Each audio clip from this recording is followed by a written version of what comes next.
498 वगैरह के और इन सब के मुकदमे हैं, उसके लिए कोई लीगल राय हम लोगों से उसके घर वालों ने नहीं लिया था। जून के बाद से उससे हमारी कोई मुलाकात या बातचीत नहीं होती रही। निश्चित रूप से वह बहुत दुखी इस बात को लेके था कि उसकी पत्नी उसके बच्चे से बिल्कुल बात नहीं करने देना चाहती थी। वह बहुत ही सौम्य लड़का था, वो बड़ा ही व्यवहारिक लड़का था। कोर्ट में जब भी तमाम तारीखें पड़ी, 22 तारीखें पड़ी, ही वॉज वेरी रेगुलर और बड़ा विश्वास था जुडिशरी में उसको। और उसकी पत्नी का व्यवहार बहुत ही उसके प्रति खराब था। और आगे ये जुलाई से लेके या जून से लेके इसके बीच में क्या हुआ, ये निश्चित रूप से इन्वेस्टिगेशन का विषय है। देखिए, तमाम मुकदमे उसने कर रखे थे उनकी पत्नी ने, अतुल सुभाष के, और 498 डाइवोर्स का भी एक मुकदमा किया गया था, डोमेस्टिक वायलेंस का भी मुकदमा था, और 125 का जो मुकदमा चल रहा था तो वो हम लोग देख रहे थे। और 125 के मुकदमे में 29 जुलाई 2024 में फैसला हो गया था। फैसले में क्या हुआ था और किस तरीके का वो फैसला था? देखिए, वो फैसला मेंटेनेंस का था, जो कि पत्नी को तो कोई मेंटेनेंस नहीं दिया गया था क्योंकि पत्नी कमा रही थी, और उसके लड़के माने अतुल के लड़के व्योम के लिए, जो अपनी माँ के साथ रहता था, ये बताया गया, तो उसके फेवर में 40,000 रुपये प्रति माह का आदेश किया गया था। वकील साहब, अभी क्या कोई केस जौनपुर से संचालन हो रहा है या जौनपुर में कोई केस चल रहा है इस विवाद से रिलेटेड डिस्प्यूट से? देखिए, और मुकदमे 498 वगैरह के और इन सब के मुकदमे हैं, लेकिन उसकी पैरवी, उसके लिए कोई लीगल राय हम लोगों से उसके घर वालों ने नहीं लिया था। और जून के बाद से उससे हमारी कोई मुलाकात या बातचीत नहीं होती रही। जून के बाद से? जी।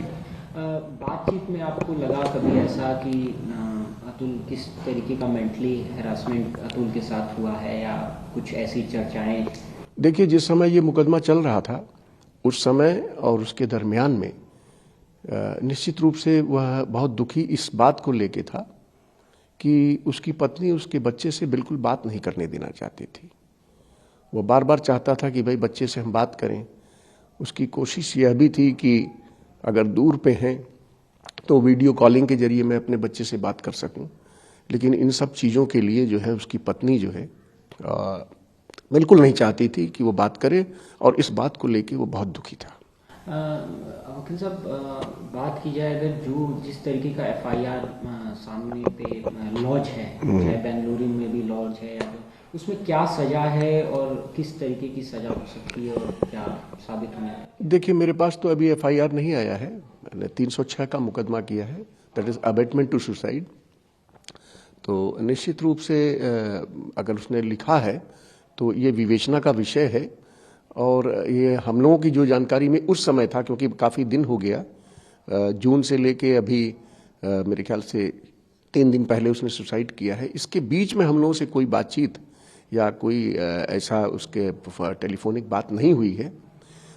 लेकिन ये है कि वह अपने बच्चे जो जिस समय आता रहा, तो बच्चे से न मिलने के कारण उसके पत्नी के व्यवहार से, उसके घर वालों के व्यवहार से बहुत दुखी था।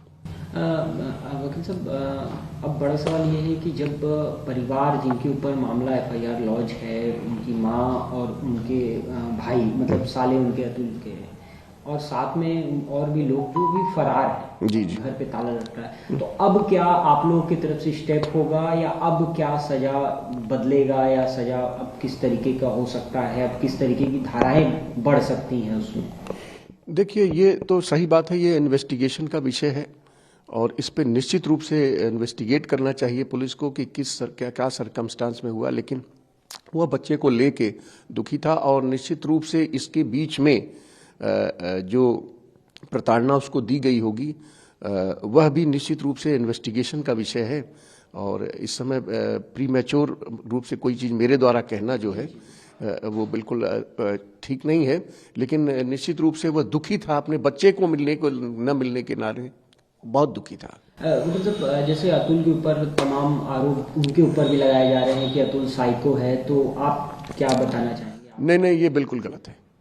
वह बहुत ही सौम्य लड़का था, वो बड़ा ही व्यवहारिक लड़का था। He was very cooperative.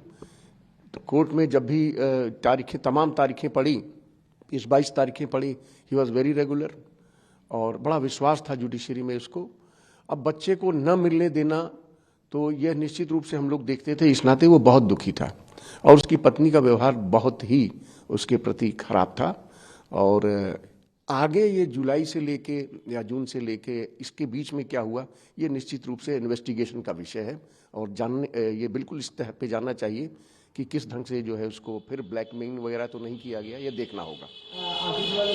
Legal prospective की अगर बात करें कि लीगली रूप से क्या होता है अगर ऐसे जो आरोपी होते हैं FIR लॉन्च होता है और वो भाग जाएं तो?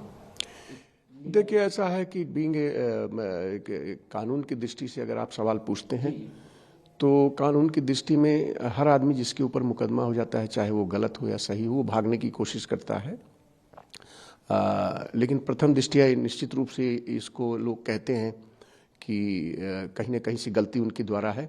तो प्रताड़ना वाली बात तो सही है कि पत्नी उनकी बहुत प्रताड़ित बच्चे को लेकर करती रही और आगे क्या हुआ है और आगे क्या प्रताड़ना हुई है उसके साथ। जैसे वकील साहब, अगर कोई भाग जाए, कोई क्रिमिनल के ऊपर अगर FIR है, वो साबित नहीं है और अगर वो भाग जाता है तो उसके बाद क्या एक्शंस लिए जाते हैं लीगल रूप से? देखिए, भागना इन इटसेल्फ कोई ये नहीं है कि कोई आदमी, कभी कभी सही आदमी भी पुलिस के डर से भाग जाता है। तो इस पे जो है एक लीगल अगर आप सवाल पूछते हैं तो इससे किसी नतीजे पे नहीं पहुंचा जा सकता है। कभी कभी तमाम वजह होती है आदमी के भाग जाने की, लेकिन ये इन्वेस्टिगेशन करना चाहिए। प्रथम दृष्टया तो गलत लगता है और जो गलती मैंने आपको बताया कि उसकी पत्नी जो है और उसके परिवार के लोग भी बच्चे से नहीं मिलने देते थे, इस बात का बहुत बहुत दुख था उस बच्चे को और बड़ा दुर्भाग्यपूर्ण हुआ ये और बड़ा अनफॉर्चुनेटली हम लोग भी दुखी हैं।